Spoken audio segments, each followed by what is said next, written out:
Hello guys, today we'll continue Apollo Justice Ace Attorney.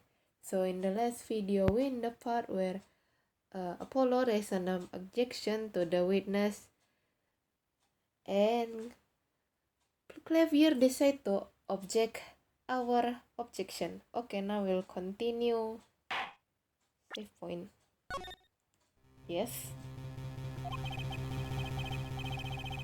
Your tactics are outdated.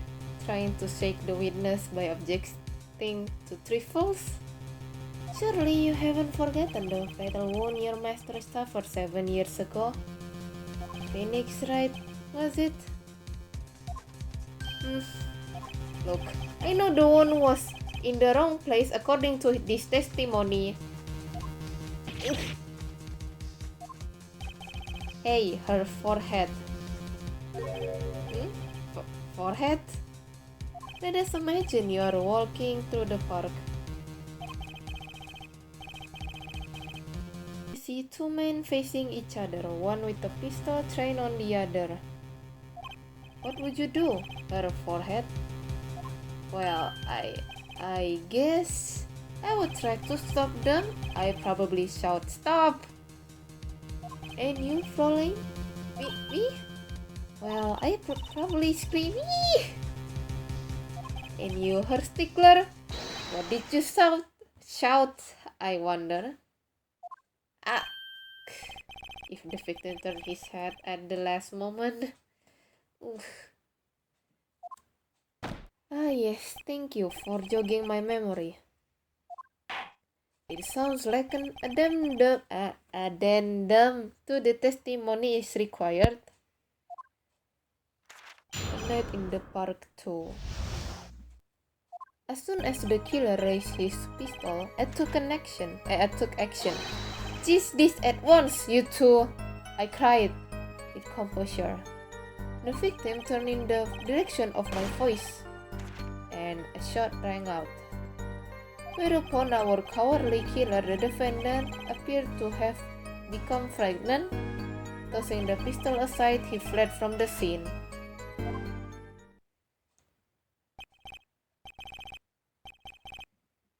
I see, so you attempt to stop the crime. Indeed, with a composure. Well, maybe the crime wouldn't have fired if he hadn't shot like that. That doesn't really matter now, unfortunately. Let us consider this new testimony, shall we? Observe the diagram, if you would. The witness, Mr. Stickler was it, stood here. He shouted, "Oh, stop, please!" or something of this nature. And the victim responded by looking in the witness's direction.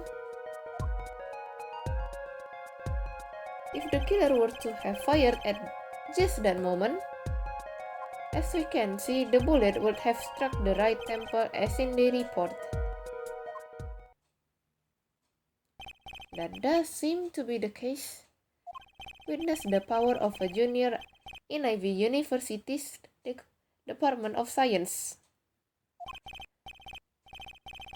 Very well. Mr. Justice, you may cross-examine the witness. Okay. As soon as the killer raised his pistol, I took action. So you saw a raised pistol. Weren't you frightened? It can be said we students of Ivy University know no fear. The moment I saw that pistol, my inner sense of justice compelled me to take action. That was certainly brave of you. You might have gotten shot. You certainly were lucky. If I were in the killer's shoe, I certainly wouldn't have left a witness behind. He actually looks like he had no idea he was in danger. Regardless, I attempt to hold the bloodshed. Cease this at once, you two, I cried with composure. Yes. Are you sure both men were able to hear your voice? They were, of course. My high-exquisite voice echoed through the park, and the victim responded to that clarion call. Quiet. The victim turned in the direction of my voice, and a shot rang out.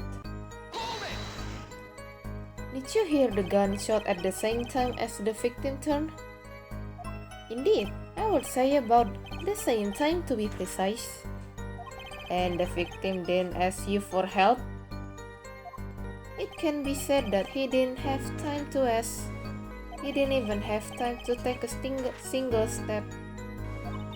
I'm totally sure that the killer fired because Mr. Stickler started him. Don't say that too loud, Tracy, please.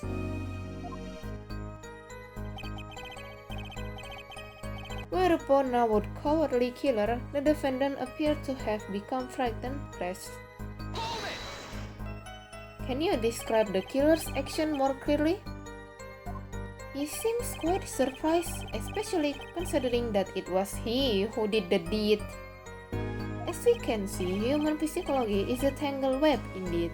He simply couldn't believe what he had done. He shot, he panicked, a common tale, but true. Unfortunately, before I could take further action, tossing the pistol aside, he fled from the scene.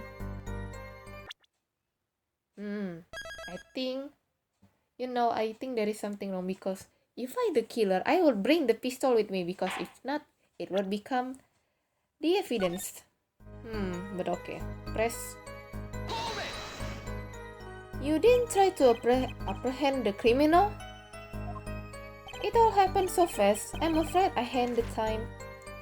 Doesn't seem something about that strike you as odd, Apollo? What? The killer was in a hurry, right? He fired the pistol and tossed it right away. According to the testimony, that's what happened, yes. In that case, I expect to find something that we didn't find. Find something? Find what? I like that contradiction. Kinda sad to see it go. Not as sad as I feel. What do we do now?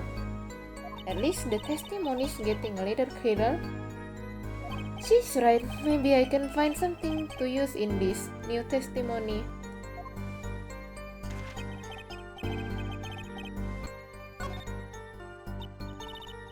So the defendant prints are on this knife.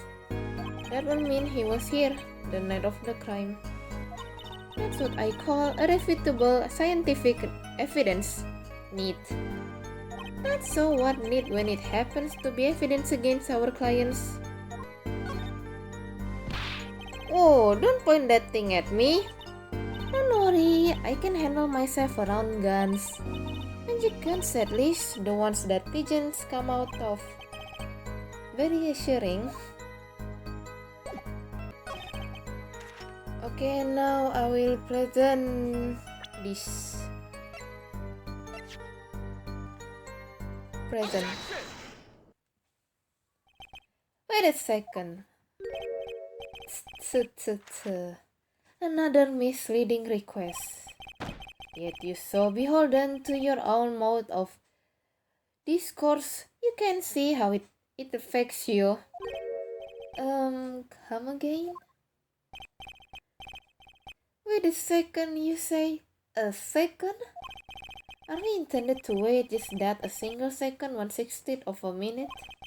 That's hardly enough time to draw the breath, let alone make a statement in court.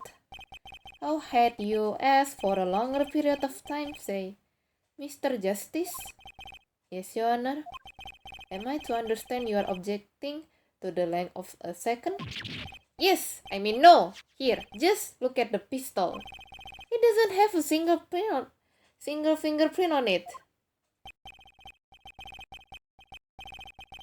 A common ploy, made all the more common, I fear, by the prevalence of television. Criminals these days are allowed to leave fingerprints. Wait, but you said the killer tossed the gun and ran. That's right. He didn't Have time to wipe the gun for Prince? The little girl sticking it to the university student. There is a song in there. I'm not a little. Then let's think like an adult, shall we, Fräulein? Eh? What if the killer, the defendant, was wearing gloves? Gotta admit, I didn't think of that, Apollo. Well, Mr. Justice, could the killer have been wearing gloves?